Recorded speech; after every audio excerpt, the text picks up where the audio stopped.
A lot of these executives have underappreciated how important stability and predictability are in their business models. You had a really smart idea, which was to look at the new chaos meta of Trump's second term through the lens of 4 tech companies. Obviously, if we do get super intelligent AGI, what happens next is going to look like sci-fi. Right. It will be it'll be straight out of a sci-fi book, except that it will be actually happening. Well, you basically just have this tiny group of researchers over at Berkeley, and Meta violates their policies so hard that they have to change the rules for how this competition even works just to get people to try to stop breaking the competition.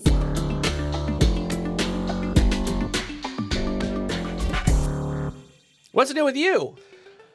Oh, just binge buying cheap Chinese stuff online to beat the tariffs. Making your final Shein purchases before that company shuts down? Yes. No, I actually did buy a bunch of stuff over the weekend because I thought this might be my last chance. Yeah. Casey, what cheap overseas good are you going to miss most after the tariffs kick in? Oh, I feel the thing. I was never a big I got to go onto Temu and get like a pressure cooker for $6 or whatever. Like that was never my journey. But I know that it's a major pastime for a lot of people. Yeah. Well, for me, it's like the ability to buy cheap crap for my kid has been revolutionary. Mm-hmm. My kid the other day starts saying the phrase dinosaur unicorn. And I thought, that's not real. And he says, I want a dinosaur unicorn. And I said, well, that's not a thing. We can't have that. But then this little bell goes off in my mind that says, someone out there has made a dinosaur unicorn something. Almost certainly. My wife finds 8 different dinosaur unicorn t-shirts and buys one of them. And now he's got this dinosaur unicorn t-shirt that he absolutely loves. Right. That would not happen in a tariffs world. As of today, that shirt costs over $400. Yes. Yeah. Yes. Well, I'm sure Jude looks great in that. He does. Yeah. He does. And he's going to have to wear it for a long 10 time. years. I hope it stretches. I'm Kevin Roos, a tech columnist from the New York Times. I'm Casey Newton from Platformer. And this is Hard Fork. This week, the tech world is in chaos over Trump's tariffs. Then, AI researcher Daniel Kokotajlo returns to the show to discuss a fascinating new set of predictions for how AI could transform the world in just the next few years. And finally, did Meta cheat on an important AI benchmark? Well, Casey, for the second week in a row, we have been interrupted by news about these Trump tariffs. Now, there was a time in the history of the Hard Fork podcast where the only thing that would cause us to rip up a segment and re-record it was if Sam Altman had been fired or rehired. But now we live in this new reality where news can change on a dime. And over the past few days, that is exactly what we've seen. I think it's fair to say Hard Fork has been hit harder by the tariffs than any other company. That's true. That's true. We are bracing ourselves for massive impact and getting ready for the new reality. Yeah. So, Casey, every great era deserves a name, and I think we should call this era in the technology industry the chaos meta. Nothing to do with Meta, the company, but in video gaming, metas are sort of like the overall set of conditions that the players have to navigate. And I think it's fair to say that chaos and the lack of certainty surrounding what Donald Trump is going to do on any given day is the new meta for Silicon Valley's largest companies. Yeah, remember how when we were talking about whether or not TikTok would be banned, which also had a lot to do with what Trump wanted, we talked about how it was kind of simultaneously alive and dead at the same time. Now that's just the entire U.S. economy, Kevin. As of early this week, it looked like we were going to get these massive tariffs on goods imported to the United States from many, many countries all over the world, larger than any tariffs we've seen in the recent history of this country. Then on Wednesday, as we were taping our episode, we got the news that the Trump administration was pushing pause on most of them. Most of these reciprocal tariffs on countries like Vietnam and India were going to be delayed for 90 days, and there would be a baseline 10% tariff rate applied, but not the much higher rates that people had been fearing, except for China, which would have its tariffs increased. And on Thursday, we learned that those tariffs would actually be 145% on Chinese goods entering the U.S. The problem is with a podcast, we can't just have a little ticker on the bottom that shows you what the current tariff is. Yes, but what we saw early this week was that the stock prices of all the biggest U.S. tech companies took a dramatic nosedive. That was in response to these fears about these very high reciprocal tariffs. Now, after the news that these tariffs are going to be placed on a 90-day hold, except for China, some of these stock prices have rebounded. Apple, in particular, had its biggest trading day in many years after the news of these tariffs being delayed came out. So the stock market whiplash is part of the setting for the tech companies that they have to deal with now. But the bigger picture scenario is that doing business in Trump's America is turning out to be very difficult, not because the administration is necessarily unfriendly to these businesses, but because there's just so much fast-moving news that it is hard for businesses to do any kind of planning or strategy at all. Well, I mean, I wouldn't say this is a particularly business-friendly set of announcements that have been made. I mean, sure, I guess it's friendlier to pause the tariffs than to continue them, but the general chaos, Kevin, I think has been really bad for American companies. Yeah, so even beyond the tariffs, there are a bunch of things that the Trump administration has been doing that have impacted the tech industry: restrictions on immigration, cuts to science funding, these antitrust cases, many of which are still going forward. So I wanted to kind of give our listeners a sense of how this instability feels on the ground in Silicon Valley to the biggest tech companies. And you had a really smart idea, which was to look at the new chaos meta of Trump's second term through the lens of 4 tech companies. So today we're going to take a look at how Trump's new policies and these tariffs have affected 4 companies: Apple, Nintendo, TikTok, and Meta, all of which have faced significant challenges since Trump took office, and all of which are now trying to figure out, how do we go forward? What do we do? How do we navigate this new uncertain climate? Yeah. So let's start with Apple. Casey, what is going on with Apple? Well, look, of all of the tech companies, Apple has long been the most dependent on China. That is where 90% of iPhones are made. The company is just heavily dependent on its supply chain relationships that it has in that country. So the fact that these tariffs are now 145% on goods coming out of China has just really sent a shiver through that company. Earlier this week, Apple had its worst 4-day trading period since the year 2000. Once the pause was announced, its stock has started to come back, but this is a very volatile situation for them, and the underlying dynamics are the same, which is that it is simply going to be much more expensive for Apple to sell goods made in China here in the United States, Kevin. Yeah, and obviously one of the hopes of these tariffs is that it will drive manufacturing back to the United States. There's some hope among members of the Trump administration that this could even force Apple to consider making the iPhone in the United States. Do you think that is likely, and why? No, and in fact, I think it's almost sort of worse, Kevin, because this week the president's press secretary said that the president believes that iPhones can be made in the United States, despite the fact that we know that it is much more expensive to manufacture things here in this country. It's very important to remember that whatever the Trump administration might hope that these tariffs accomplish, they have not accompanied it with any plan to increase the manufacturing capacity in this country. The whole thing is just a wish and a prayer that at some point in the future, Apple might have a magical iPhone factory stocked with Americans who want to do those jobs. As it stands now, that doesn't exist. Yeah, so I would say Apple is somewhat unique among tech companies because it has also been thinking about tariffs and the effect of Trump's policies on their business for longer than many of their competitors. I mean, if you'll remember, during the first Trump term, there was some talk about tariffs on Chinese goods. Apple successfully negotiated its way out of those, sort of got an exemption. And in part, they did that by cozying up to the Trump administration, by promising to build and assemble some of their products in the United States. There was this famous tour that Tim Cook gave Donald Trump of this facility in Austin, Texas, where he said they were going to start making a bunch of stuff. So they sort of managed to get the tariffs off their back during the first term. But in the second term, it's not at all clear that they are going to have the same kind of success.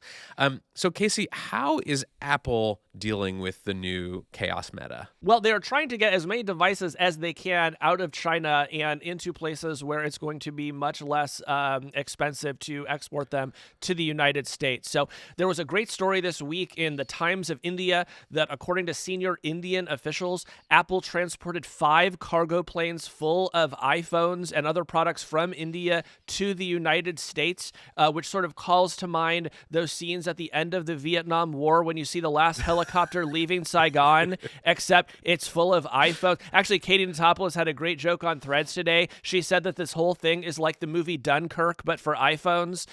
Reuters reported that Apple transported 600 tons of iPhones, Kevin, which would have been about 1.5 million devices. And look, those iPhones will pad Apple's profits a little bit more, but pretty soon there's going to be no more planes out of no more countries to escape these tariffs. It is just going to be a really expensive ass iPhone.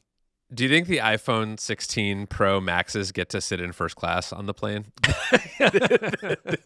They put them up front in the lie flat seats. Yeah, they should definitely get the upgrade with what they're paying for those things. Yeah. So, okay, let's move to our next case study of a company trying to deal with the uncertainty and chaos of the Trump administration, Nintendo. Casey, what is going on with Nintendo? Well, so Kevin, as a hardcore gamer, obviously you know that the Switch 2 is coming out this year. This is the sequel to Nintendo's best-selling console of all time, and it was supposed to become available for pre-orders on this very Wednesday. But then tariff chaos started happening, and Nintendo said, we are going to pause pre-orders because we don't know what it's actually going to cost to sell a Switch 2 in America anymore. Yeah, and now that Trump has paused these tariffs on most countries other than China, have they said that actually they're going to start shipping the Switch 2 on time after all? Well, what they've said is that they're not planning to change the launch date, which is June 5th.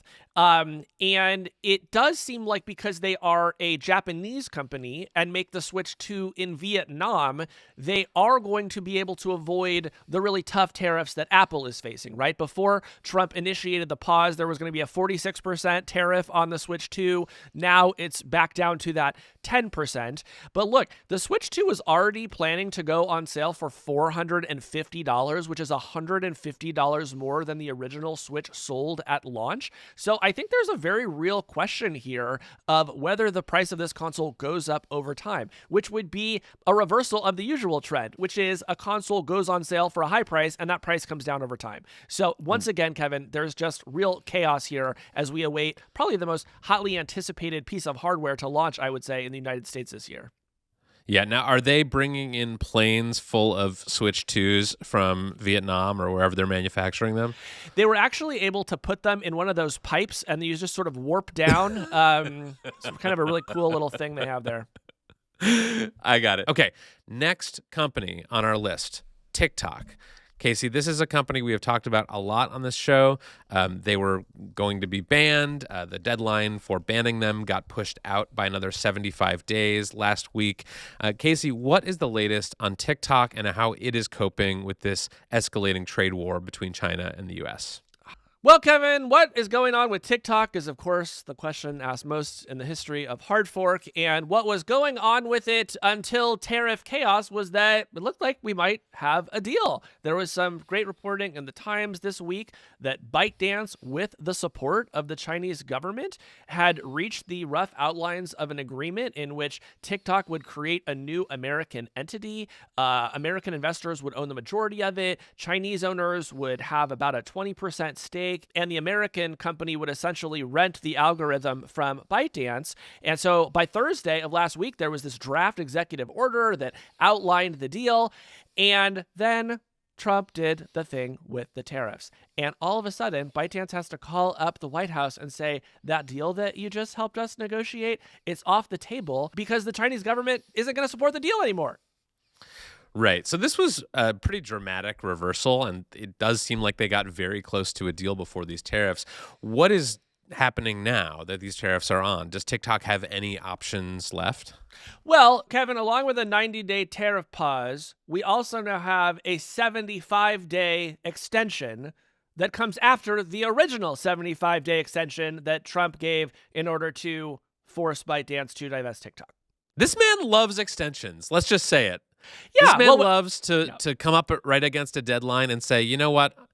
You got a little more time. Look, I don't know what's going to happen over these next 75 days. I imagine that if the tariffs against China stand at 145%, there is no way the Chinese government is going to support the sale of TikTok. And I just want to say how self-defeating this is, because it was barely more than a week ago that Trump was telling reporters that Beijing, if they would simply go along with his plan to force the divestiture of TikTok, then he would go easy on them on tariffs, right? Like, this was his big bargaining chip of, if you don't want high tariffs, you have to let the Americans have TikTok. And to my surprise, it seemed like the Chinese government was actually going to go along with that. And then before they could even get that deal out, Trump just seemingly out of nowhere announces a brand new set of tariffs that completely scuttles the deal. So it is as if the president was essentially negotiating against himself and lost the deal that he had won. Yeah, it does seem strange that he would not wait until after the TikTok deal was finalized and approved by all the relevant officials to then issue these tariffs if he was actually interested in getting a deal done. Yeah, I think that's right. So, okay, TikTok is still in this frustrating state of superposition where they are both dead and alive at the same time. Do we think that this resolves before the end of the next 75-day extension, or do we think we will need yet another extension to figure out what we're doing with TikTok? My assumption is that on the day that Donald Trump leaves office, we will still be in the middle of one of these extensions. It'll be sort of like the 15th extension, or the 23rd extension. But no, until this tariff situation gets resolved, I do not expect TikTok's fate to be resolved. It is just going to continue to exist in its weird limbo. All right, so that is TikTok. Our last company on this list of case studies is Meta. Casey, how is Meta dealing with this new uncertain reality? Well, I would say that things turned out a little bit better for them this week than maybe it looked like things were going, because tariffs were going to be a huge problem for them too. They are a digital advertising business, and a huge number of their advertisers are small and medium-sized businesses that buy ads outside the United States to export goods from foreign countries into the United States. Mike Isaac at the Times had a great piece on this week. There's one analyst who estimates that about $10 billion of Meta's revenue from ads originates from outside the United States. So in a world where everyone was facing these massive tariffs, we were just expecting Meta to get hit really hard on the ads front. Well, now that has mostly gone away, at least for the next 90 days. So it seems like Meta's going to get some breathing room. But there is this one other outstanding question, Kevin, which is that next week, Meta's antitrust case is going to trial, right? So in 2020, during the first Trump administration, the Federal Trade Commission files an antitrust lawsuit and tries to break off Instagram and WhatsApp from Meta. It has been in the planning stages ever since, and on Monday, the case is set to go to trial. So why does all of this have anything to do with Trump? Well, Mark Zuckerberg has been giving Trump the full court press, going so far as to buy a $23 million house in Washington, D.C. recently just to get closer to and spend more time with the president. There's been some reporting that Zuckerberg was in the White House trying to negotiate a settlement with Trump just within the past few days. So there's a lot of questions right now about whether Zuckerberg will able to use this relationship that he's apparently been building with Trump in order to get rid of this case, which is in some ways an existential threat to his business.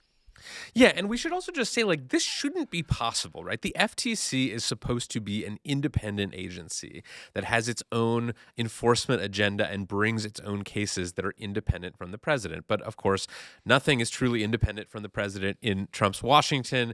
He recently announced that he was getting rid of the 2 Democratic commissioners on the Federal Trade Commission, and that is historically quite unusual for a president to intervene in FTC commissioner staffing at that level. But now it is sort of going to be staffed with people who are friendly to the Trump administration. And so presumably if he were to go to them and say, hey, let's back off this Meta case, I don't actually think we need to proceed with this, they might listen. And we should say that another way that Meta tried to ensure that this happened is that after the events of January 6th, Meta suspended Trump from its platform for 3 years, and Trump sued them over that. And so after he won the presidency, Zuckerberg came along and said, hey, why don't we settle this too? And paid Trump $25 million, right? And I have to say, Meta was completely within its rights to suspend an account. They're allowed to suspend whatever account they want. It's a private company with a private platform. But still, just as a little gesture of goodwill, hey, Trump, here's $25 million. So if this actually happens and this lawsuit just goes away, it will just frankly be an example of open corruption. Okay, so that is our 4-company case study of how tech companies are trying to do business and survive in this new uncertain environment. I have to ask, after going through all these examples, which of these companies would you be if you could be one? Which do you think is in the best position in this new chaotic environment? Well, until maybe Wednesday, I think I would have said Apple, right? Apple makes the iPhone. The iPhone is the most lucrative product in the history of the technology industry. And even despite some of the tariffs that we were seeing, it seemed like they were still going to be in a good position to navigate them. I was seeing analysis that they were only going to lose maybe 7 points of profitability from all of this. But the world looks really different with a 145% tariff and in a world where Trump just keeps escalating this fight more and more. And so I actually do think that the picture for Apple just looks really strange. So look, I feel a little crazy saying this, but maybe I actually would just rather be Meta. Their hardware business is still a relatively small part of what they do. Mostly what they do is a digital services business. And it seems like Zuckerberg has been able to make at least some inroads with the Trump administration. Maybe they're about to get rid of this lawsuit against them. So, God, I don't know. Maybe I actually want to be Meta. How about you? Mm-hmm. Yeah, I think, as venal and corrupt as it would be for these sort of naked attempts at flattery and persuasion to actually work and pay off, I think I would not underestimate how well this stuff works with Donald Trump. And I think that Mark Zuckerberg's motive here is to win at all costs. And if he needs to buy a $23 million mansion or spend time in the White House or even make some policy adjustments to appease the Trump administration and get what he wants, I think he's demonstrated very clearly that he's willing to do that. My last question on this, Casey, is about this idea of the tech capitulation to Trump. In the past few months, we've talked about the fact that a lot of these tech companies have been really falling all over themselves to appease the Trump administration. Many of them gave to the inaugural. Many of them showed up at inauguration. Their CEOs were seated just behind the president's own family.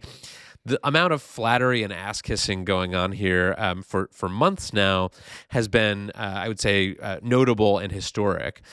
Do you think that any of that has worked to the degree that these executives thought it would? Did the tech leaders get what they wanted out of Donald Trump? I think that until the tariffs, the answer was basically yes, and the tariffs are what have changed that equation, right?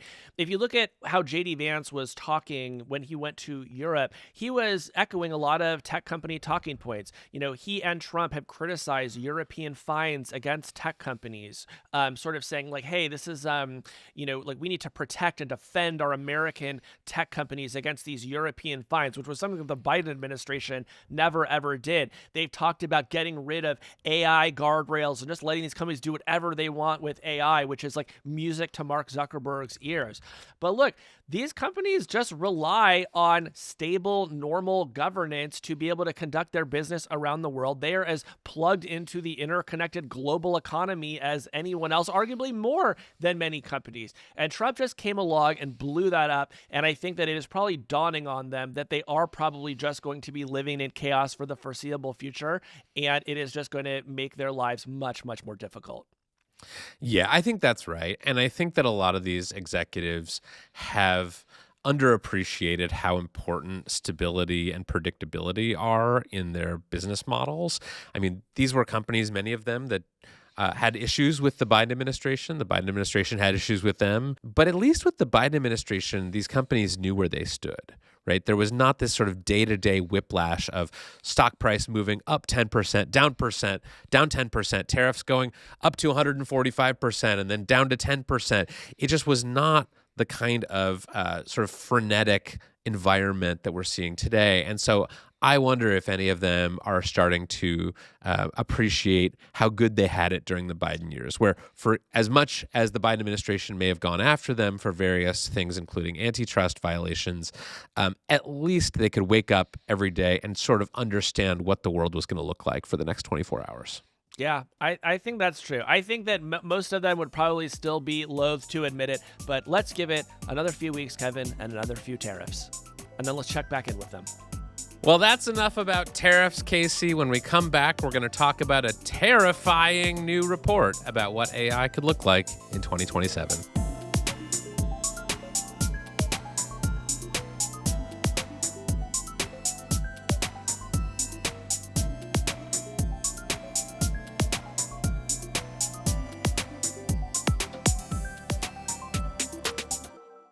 Well, Casey, today we're going to talk about a forecast. And that's separate from a fork cast, which is something different. Yeah, that's what we call our end of the year predictions episode, isn't it? I think so. But today we're talking about something different, which is this new report called AI 2027. This is a report that I wrote about last week and that has gotten a lot of attention in AI circles and policy circles this week. It was produced by the AI Futures Project, a Berkeley-based nonprofit led by Daniel Kokotajlo, who listeners of this show may remember was a former OpenAI employee who left the company last year and became something of a whistleblower, warning about their reckless culture, as he called it, and is now spending his time trying to predict the future of AI. Yeah, and of course, lots of people are trying to predict the future of AI, but what gives Daniel a lot of credibility here is that in 2021, he tried to predict what he thinks would look like about now, and he just got a lot of things right. And so when Daniel said, hey, I'm putting together a new report on what I think AI is going to look like in 2027, a lot of close AI observers said, oh, this is really something to read. Yeah, and Daniel didn't just do this alone. He also partnered with a guy named Eli Lifland, who is an AI researcher and a very accomplished forecaster. He's won some forecasting competitions in the past. And the two of them, along with the rest of their group, and Scott Alexander, who writes the very popular Astral Codex 10 blog, put together this very detailed, what they call a scenario forecast. Essentially, it's a big report, a website. It's got some, sort of research backing it up, and it is basically represents their best attempt to kind of synthesize everything they think is likely to happen in AI over the next few years into a readable narrative. Yeah, and if that sounds a little dull to you, I'm telling you, you should just go check this thing out. It's at AI-2027.com, and it's just super readable. And it blows through stuff that feels very familiar right now, like just sort of basic extrapolating from where we are today into getting to, 6 months, a year from now, the world starts to look very, very different. And there is a lot of research that they have to support why they think that is plausible. Yeah, and I can imagine people reading this report or listening to us talking about it and say, well, that sounds like science fiction to me. And we should be clear. It is science fiction. This is a fictionalized narrative that they have put together, but I would say it is also grounded in a lot of empirical predictions that can be tested and confirmed or verified. It's also true that some science fiction ends up becoming reality, right? If you look at movies about AI from past decades, a lot of the things in those movies did end up actually being built. So I think this report, while it may not be 100% accurate, is at least represents a very rigorous and methodical attempt to sketch out what the future of AI might look like. And here's my bet. If you put this conversation into a time capsule and revisited it in 2 years, in 2027, my guess is we're going to find that a good number of things in that scenario actually did come true. And I hope we're still doing a podcast in 2 years. That'd be good. Yeah, that'd be great. So my forecast is that this is going to be a good conversation. Let's bring in Daniel Kokotajlo. Daniel Kokotajlo, welcome back to Hard Fork. Thank you. Happy to be here. So you have just led this group that put together this giant scenario forecast, AI 2027. What was your goal? So our goal was to predict the future using the medium of a concrete scenario. There is a small but exciting literature of attempts to predict the future of AI that use other methods, which is also very important. Things like defining a capabilities milestone. Like, here's my definition of AGI. Here is my forecast for how long we'll have until AGI based on these reasons and stuff. And that's great. And we've done that stuff before. We did a lot of that in the run up to this scenario. But we thought it would be helpful to have a actual concrete story that you can read. Part of the reason why we think this is important is that it forces you to like think about everything and integrate it all into a coherent picture. Well, I want to ask you a bit more about that. So, I mean, the first thing I want to say about AI 2027 is it's an extremely entertaining read. Like, it is as entertaining as most of the sci-fi that I have read. By the end of it, you get into scenarios where, humanity's survival is threatened. And so whether you think it's true or false, it is like really engaging to read. But my understanding of your aim here is that there is something practical about what you were trying to do, right? Can you tell us about sort of the practical idea of going through this exercise? Yeah, well, I mean, important background context. The CEOs of OpenAI, Anthropic, and Google DeepMind have all publicly stated that they're building AGI and that even that they're building superintelligence, and that they think that they can succeed by the end of this decade. And that's a really big deal, and everyone needs to be paying attention to that. Like, I think a lot of people dismiss that as hype. It's a reasonable reaction to say, like, oh, they're just hyping their product. But it's not just the CEOs saying this. It's also the actual researchers at the companies. And it's not just people at the companies. It's also various independent people in academia and so forth.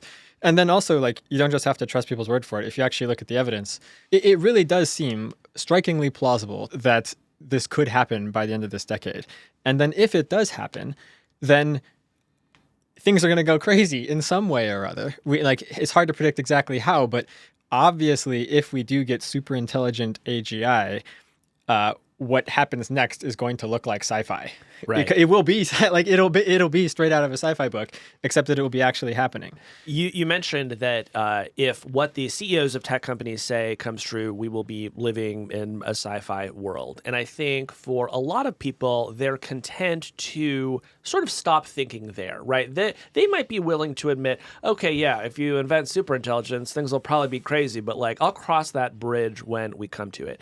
You're sort of taking a different approach and saying like, no, you're going to want to start thinking right now about what it would be like if some of these claims start to come true. Yeah. So maybe we could get into what some of those claims are. Sketch out for us what you think is very likely to happen just within the next couple of years. Well, I wouldn't say very likely. I should express my uncertainty, right? So past discussion often focuses on a single milestone, like artificial general intelligence or superintelligence. We broke it down into a couple different milestones, which we call superhuman coders, superhuman AI researchers, superintelligent AI researchers, and then broad superintelligence. So we sort of like make our predictions for each of these stages.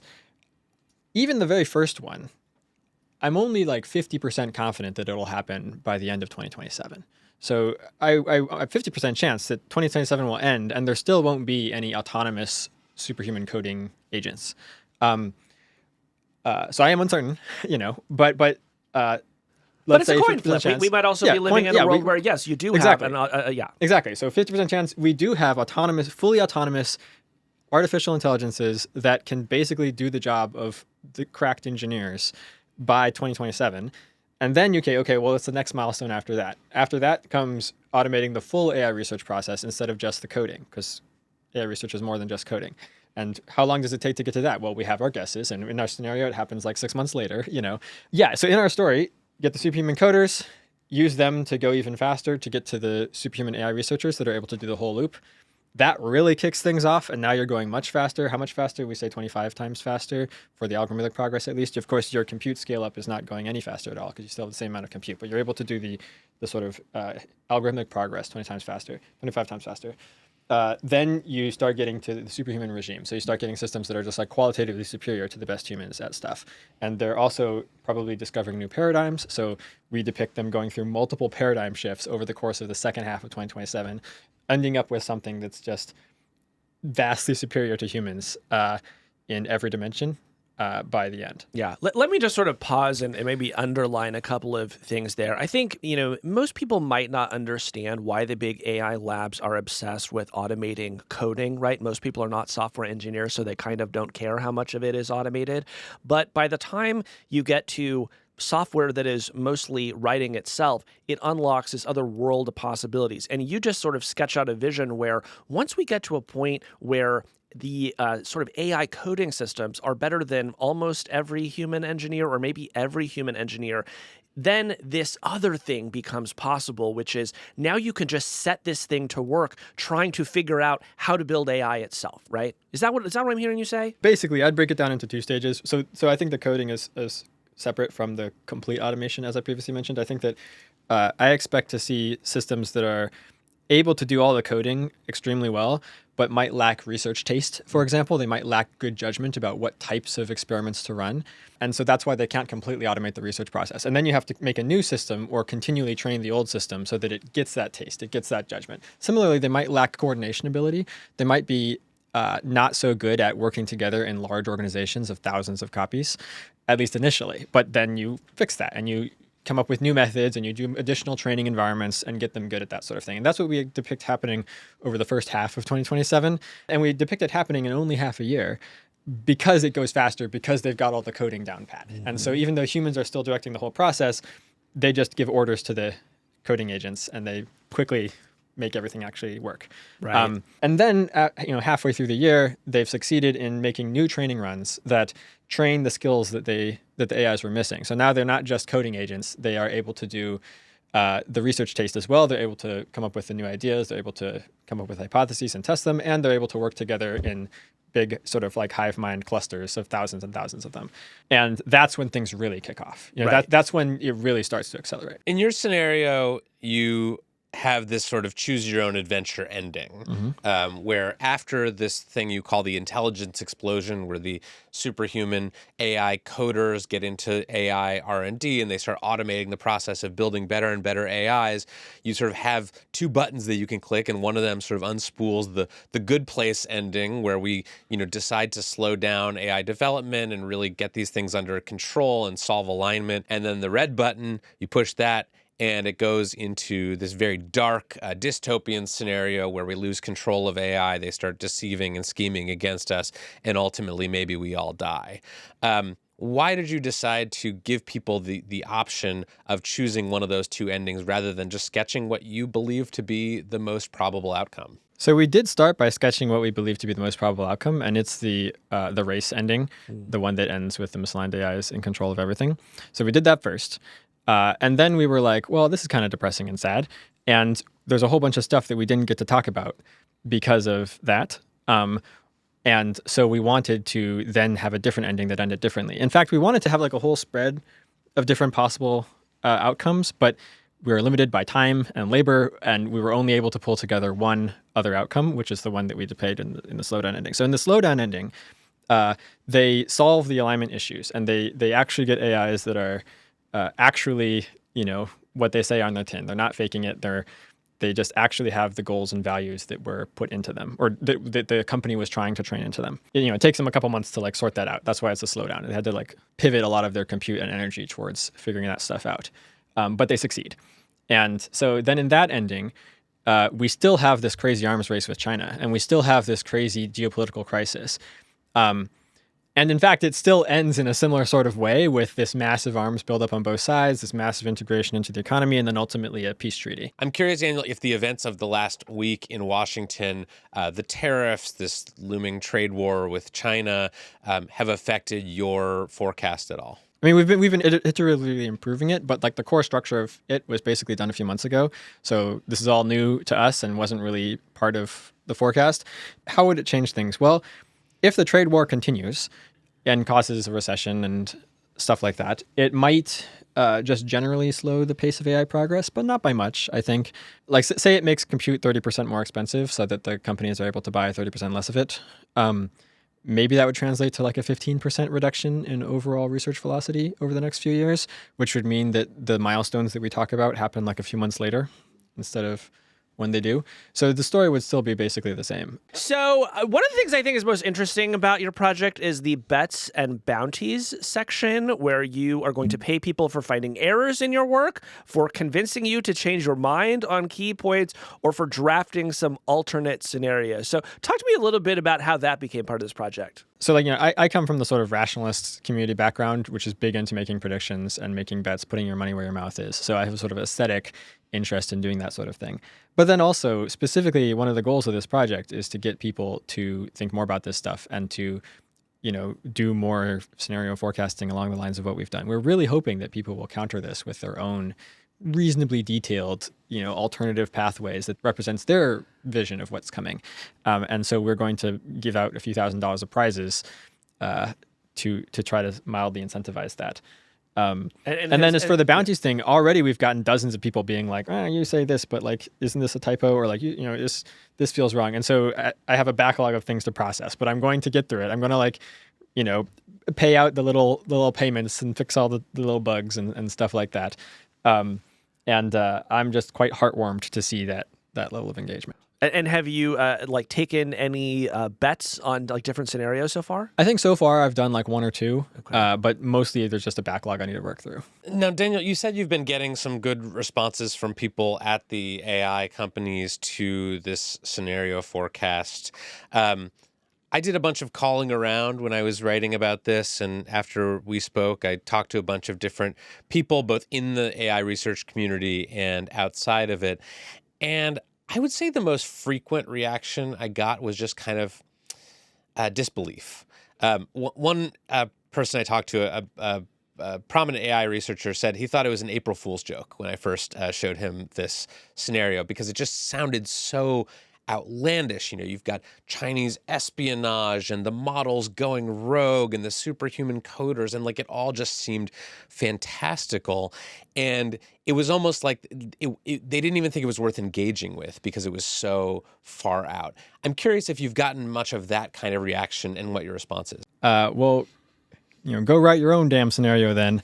I would say you either will write a scenario that doesn't seem outlandish, which I will completely tear apart as unrealistic and just assuming basically that AI progress hits a wall, or you'll write a scenario that does feel very outlandish, but perhaps in different ways than ours do. Again, like, are they actually going to get to AGI and superintelligence by the end of this decade? If so, you can't possibly write that in a way that's not outlandish. It's just a question of like, which outlandish thing are you going to write? And if you think maybe that's not going to happen and it's going to hit a wall, yeah, that's possible too. I think that's reasonable. I don't think it's the most likely outcome. Like, I do actually think that probably by the end of this decade, we're going to have superintelligence.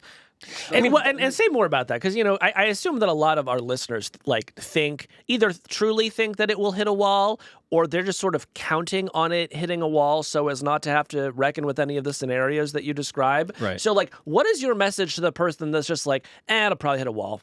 I mean, I don't know, read the literature. Like, there's... These people are not going to read the literature. They listen to podcasts specifically so they don't have to read the literature. Yeah, fair. Well, I could point to specific parts of the literature, like benchmarks, for example, and the trends on them. So I would say the benchmarks used to be terrible, but they're actually becoming a lot better.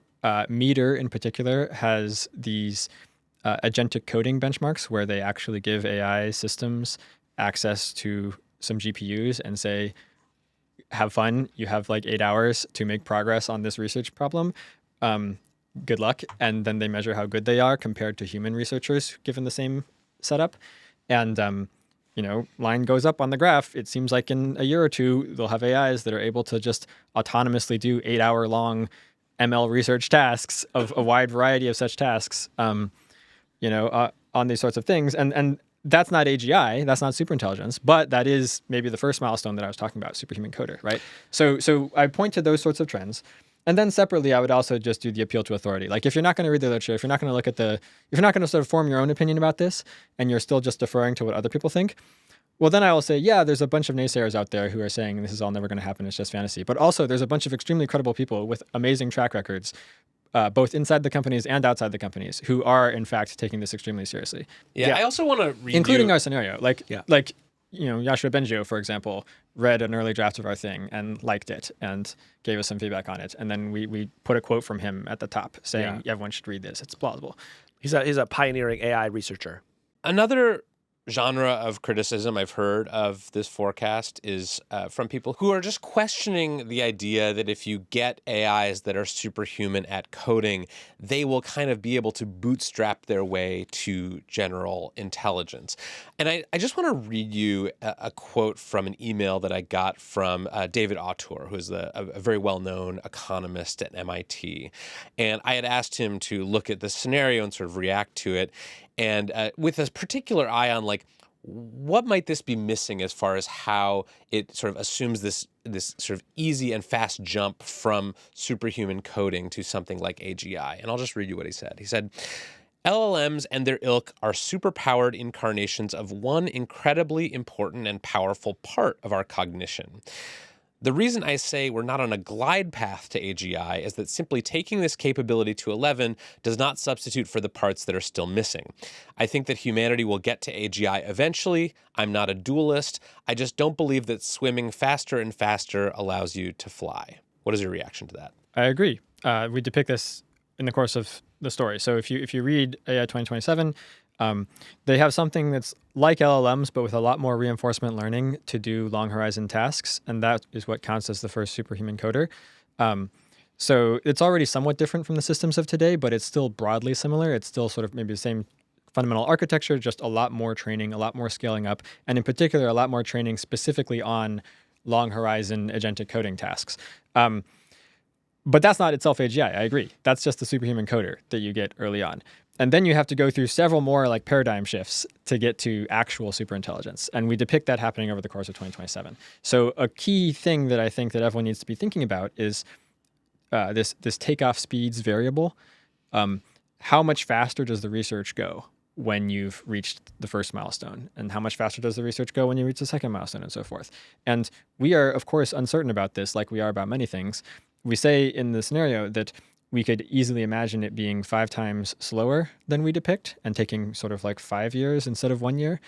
But also we could imagine it being 5 times faster than we depict and taking like 2 months, you know. So we want to do a lot more research on that, obviously. If you want to know where our numbers are coming from, go to the website. There's a tab that you can click on that has a bunch of sort of like back of the envelope calculations and little mini essays where we like generated the quantitative estimates that are the skeleton of the story. One other piece of criticism I've seen of this project that I wanted to ask you about was from a researcher at Anthropic named Saffron Huang, who argued on X that she thought that your approach in AI 2027 was highly counterproductive. Basically, that you were in danger of creating a self-fulfilling prophecy by making these sort of scary outcomes very legible, by sort of burying some assumptions, that you were essentially making the bad scenario that you're worried about more likely to actually happen. What do you make of that? I'm quite worried about that as well. And this is something we've been like fretting about since day one of the project. First of all, there is a long history of this sort of thing seeming to happen in the field of artificial general intelligence research. Most notably, Eliezer Yudkowsky, who is the sort of like, I don't know, father of like worrying about AGI, at least in this generation. People, Alan Turing also worried about it, but like, anyhow, Sam Altman specifically tweeted, you know this tweet? Yeah, Sam specifically said, like, hats off to Eliezer Yudkowsky for, like, raising awareness about AGI. It's happening much faster now because of his doomsaying, because it's caused a bunch of people to, like, pay more attention to the possibility and to, like, start investing in these companies and so forth. So I was sort of like twisting the knife at him because he obviously doesn't want this to happen faster. He thinks we need more time to prepare and make it safe and so forth. But it does seem like there's been this effect where people talking about how powerful and scary AGI could be has maybe caused it to come a little bit faster and caused people to like wake up and race harder towards it. And similarly, I'm worried about causing something like that with AI 2027. One of the like subplots in AI 2027 is this whole like concentration of power issue of like who gets to control the army of superintelligences, right? And in the race ending, it's sort of a moot question because the army of superintelligences is just pretending to be controlled and so is not actually listening to anyone when it counts. But in the slowdown ending, they do actually align the AIs. And so they are actually going to do what they're told. And then who gets to say that, right? And the answer in our slowdown ending is the oversight committee, which is this like ad hoc group of people that is some CEOs and the president who get together and like share power over the army of superintelligences. But what I would like to see is something more democratic than that, something where the power is more distributed. I'm also afraid that it could be less democratic than that. Like, at least we get an oligarchy with this committee, but like it could very easily end up a dictatorship where one person has absolute control over the army of superintelligences. This is yet another example of like how I'm trying to like not have the self-fulfilling prophecy happen. Like, I don't want people to read this and be like, I'm a CEO. I can make a lot of money by building a misaligned AI. So But all that being said, yes. So any of our evil villain listeners out there steepling your fingers in your lair under a mountain, knock it off. Yeah. So all that being said, we are taking a gamble that, sunlight is the best disinfectant. Like the best way forward is to just generally tell the world about what we think is coming and hope that, even though many people will react to that in exactly the wrong ways, enough people will react to that in the right ways that overall it will be good. Because I am tired of the alternative of like, hush, hush, keep everything secret, do backroom negotiations and hope that we get like the right people in the right rooms at the right time and that they make the right decisions. I think that is kind of doomed. So I'm sort of placing my faith in humanity and telling it as I see it and hoping that, insofar as I'm correct, people will wake up in time and, overall that the outcome will be better. Thank you, Daniel. Thanks, Daniel. Thanks, guys. When we cut back, Meta decides to fake it till they make it. We'll talk about the cheating scandal that is rocking the world of AI benchmarks.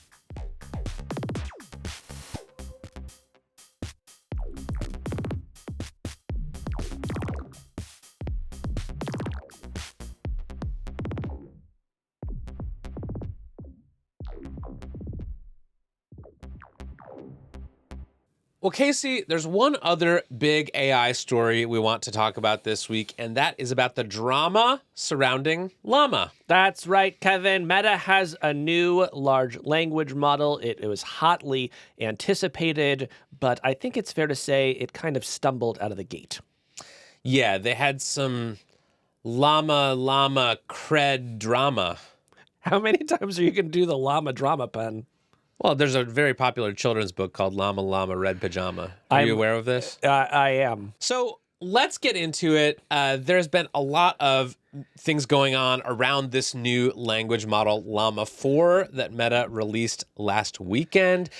Casey, you've been writing about this in your newsletter this week. Catch me up. What is going on with Llama 4? Yeah, so look, Meta has invested billions and billions of dollars in AI, and they're taking a very different approach from the AI labs that we most often talk about on this show. And they do that by releasing what they call an open weights model. So companies like OpenAI, Anthropic, Google, their models are closed. You can't sort of, download, fine-tune, re-release them under a sort of very permissive license. But with Meta's, you can. And when Llama 3 came out last year, developers said, oh, this thing is actually like pretty good. Like, it's not as good as the state of the art, which is often true of the open models, but it's getting up there. Right. And so they spent all this money to develop Llama 4. People have been talking for months about how this was going to sort of blow all the other open source or open weights models out of the water. And then they release it. And what happens? Two things happen, Kevin.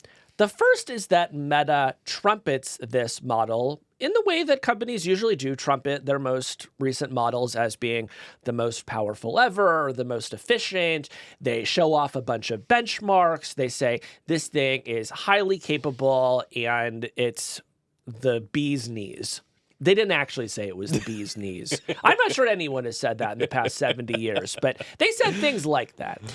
And one of the benchmarks that really got people's attention was LM Arena. You know LM Arena? I know of it, but I haven't spent much time on it. What is it? So it's this really interesting project. It is a very small nonprofit that includes some researchers from UC Berkeley. And what they do is they get people to volunteer to help, and they'll have people enter a query, and then they'll show them the response from two different chatbots that are not labeled. And after they get the answer, the user will say, oh, I liked this one better. And they collect those votes over time.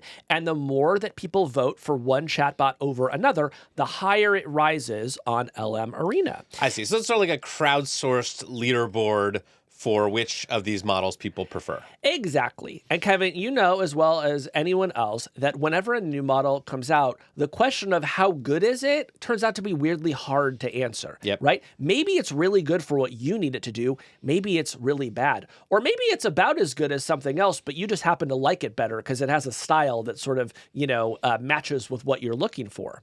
So in such a world, companies are desperate to be seen as good, but they don't have an easy way of communicating that. And that's when LM Arena enters the picture. Because if you can get high enough on that leaderboard, you can point to it and say, aha, look at how we're doing. Right. The people have voted. That's right. The people have spoken, and look how well we're doing. So do you know how well Llama 4 does on LM Arena? No. Llama 4 comes in at number 2, just under Gemini 2.5 Pro Experimental, which is the latest model from Google, which has been through a lot of testing and which basically there's like universal acclaim for this model. People think like this is like a truly great model, not just at this little chatbot contest, but across a bunch of other things, including coding and a lot of other things. So Llama 4 sort of immediately zooming up to number 2 on LM Arena would seem to indicate that Meta has really cooked here. They have built this incredible model. They are releasing it to the public under an open weight structure. And they are, sort of one of the leading AI labs when it comes to creating very powerful models. That's right. Except there's an asterisk. Oh, boy. This version of Llama 4 is an experimental model. Meta on its website says it has been optimized for chat.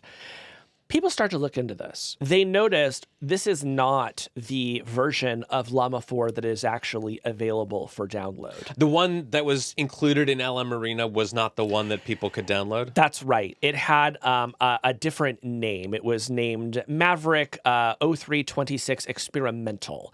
And people start to think, oh, wait a minute. What if what happened here isn't what normally happens on LM Arena, which is people make a new model and submit it to LM Arena and see how it does? What if Meta trained a special version of Llama 4 just to be good at LM Arena? Now, I have spent the past week trying to research whether this is true. And on Monday, I got Meta to send me a statement, which I guess I should read. We experiment with all types of custom variants, and this experimental version is, quote, a chat-optimized version we experimented with that also performs well on LM Arena. We have now released our final open-source version, and we will see how developers customize Llama 4 for their own use cases.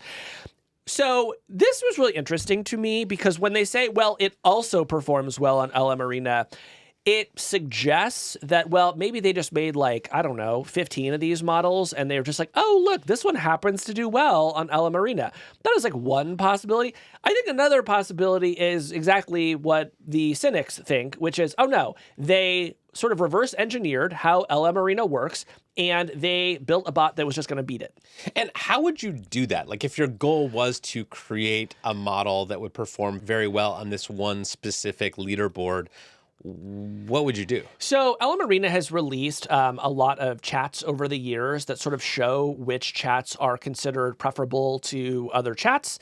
And it seems that the users of LM Arena really like it when the bot has a high degree of what they call sycophancy. So basically, you're just like, what should I have for breakfast today? And the chatbot is like, oh my God, that's such a great question. You're a genius. I love the way you're starting the day off right. That is the kind of answer that people pick.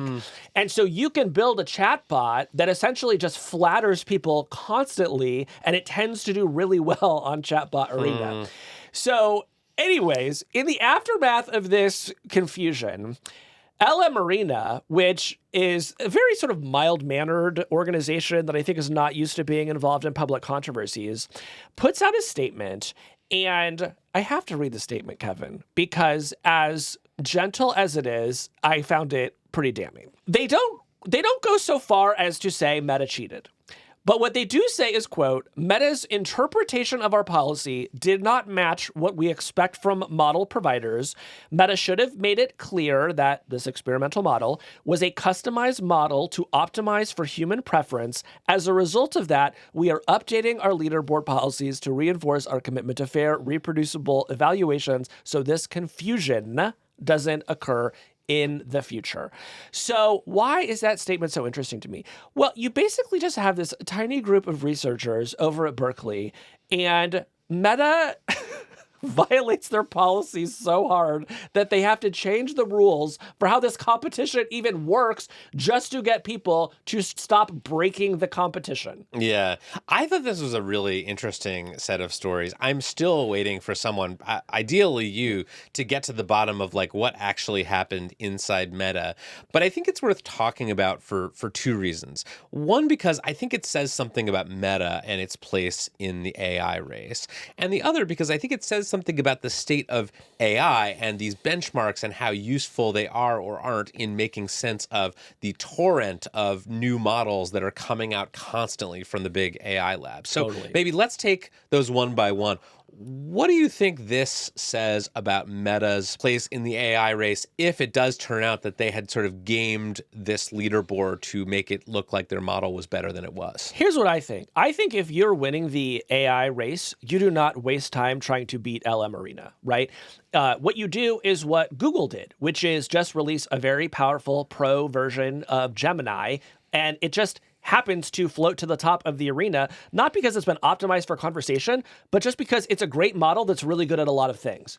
If you have to make a custom version of your model just to win this rinky-dink competition, it's like hard for me to think of a more adverse indicator for the quality of Meta's AI program. And we should say, there's been reporting in the information over the past year that the Llama 4 development process has been really frustrating for Meta, that they delayed the release twice because they weren't getting the results that they wanted. And when it finally did come out and people started to put it through other evaluations, they found that it just was not hitting the mark. In fact, Kevin, Ethan Malik, former guest on Hard Fork, compared the versions of the experimental chat that was winning the leaderboard to the chats that were produced by the final open weights model. And what he found was the open weights model was producing really bad responses. Essentially, that the optimized model was performing so much better than the real one that it wasn't even close. So why don't they just release the optimized model then? That's a great question. I don't know the answer to that, but what I'm going to assume is that whatever fine-tuning is necessary to increase the level of sycophancy in the bot might be great for this sort of competition, but maybe it's really bad for coding or creative writing or the countless other things that we now expect LLMs to be good at, right? You know, fine-tuning is a very powerful process that can take a very general purpose model that's kind of mediocre at a bunch of things and make it really good at one thing. But these days, people have a lot of options to choose from with their large language models, and there are a lot of them that just have very high general capability, so they're going to use those instead. Yeah. I mean, I have not done my own reporting on the situation inside Meta with Llama 4, but I will just say from a broad view, if you just step back from this particular scandal, Meta is not one of the top 3 AI labs in America when it comes to releasing frontier models. They are not sort of in the top tier of frontier AI research. A lot of their key researchers have left the company. Their models are not seen as capable as the models from OpenAI, Anthropic, and Google DeepMind. And I think that really frustrates them, right? I think Mark Zuckerberg and his lieutenants, they really want to be seen as part of the vanguard here. And so I would not be surprised at all if in an effort to kind of juice their numbers and appear to be leapfrogging some of their competition, they may have violated the terms of one particular AI benchmark, and that should make us question how well their overall AI program is doing. Absolutely. And by the way, the next time they release a model and come out with a bunch of wild claims, like, you think I'm going to believe any of that? No, Totally. It's like you're going to have to go, try to verify every single claim they make independently. And look, I assume some people are going to hear this and think that I'm making a mountain out of a molehill. But I just think about what Daniel Kokotajlo just told us about how powerful these systems are becoming and about how powerful they're about to become. And you want them to be like sort of loyal to human beings, but you also want them to like not be used for bad behavior. And like, if there is a company out there that is just like cheating to win benchmarks, what else can that model do? I don't want that to happen. Right. So even though this may seem like a small thing, I think it matters that we have companies building AI systems where we have some level of trust in those companies, where we believe they have some amount of integrity when it comes to how they operate. And so this was a moment where I thought, wow, my trust in Meta as an AI company has just been dramatically reduced. Yeah, so the meta of it all aside, I think this does actually raise a really important question about the broader AI industry, which is the value of benchmarks in general. Yeah. Because one thing that I've heard from AI researchers over the past year or two is that these benchmarks, these tests that are given to these models to figure out how intelligent they are, they all have some flaw built into them, right? There's this issue of data contamination, which is what if some of the answers on these tests are being fed into these models during their training process so that you're really not getting a sense of how capable the model is. They're just kind of regurgitating these answers that they've sort of seen already. That is an issue. There are also just the issue that all of these companies are effectively grading their own homework, right? There's no like federal program that sort of puts these things through their paces and releases like standardized benchmark scores that we can actually verify and trust. Some of these AI companies are using different methods to even apply these benchmark tests. There's these things called consensus at 64 and all these different ways that you can kind of cherry pick like the best answer that your model gives if you give it the test a bunch of times and use that for your score. So I think we are just losing our ability to trust the way that we measure these AI models in general. Yeah, and it's so frustrating. I was thinking, Kevin, imagine like in the early 2010s, and it's not just that like Instagram comes out as an app in the App Store. You have Instagram, you have Instagram 01, you have Instagram 01 Mini, you have Instagram 01 Deep Research, and it's like, download the one that's best for you. You'd be like, why are you making me do any of this, right? Like, just give me the one thing that works. And while every AI lab is trying to realize that, in the meantime, they are just, we're living through this Cambrian explosion of large language models. And on one hand, I think that makes it really important for there to be benchmarks so that we can look at a glance to have a basic sense of, is this thing even worth my time? But on the other hand, that makes the benchmarks such an attractive target for gaming and outright cheating. Yeah. And so that's why the researcher Andrei Karpathy has said that we have what he calls an evaluation crisis, where when a new model comes out, the question of how good is it is just very difficult to answer. I've been wondering what we can do as journalists to try to answer those questions better. Like, is this a place for journalists to actually say, okay, new model came out, we're going to have our own custom set of evaluations. Maybe we're going to keep those private in some way to prevent them from being gamed. But what solutions do you see here to this crisis? At the risk of scooping myself here, I will disclose that I am actually starting to work on my own benchmark, because I think that part of how we are going to make sense of these AI models is that people will just start developing their own set of tests to give to new models, not necessarily to determine like their overall intelligence, but to determine how good they are at the things we care about. Personally, I don't care much if an AI model is getting a 97% on the graduate level physics exam or a 93%, right? That does not make a huge difference in my life. Because it's still higher than you're going to get. Exactly. And I am not a graduate level physics researcher. So I might care more about whether a model is good at creative writing or not. And I might want a battery of tests to determine that.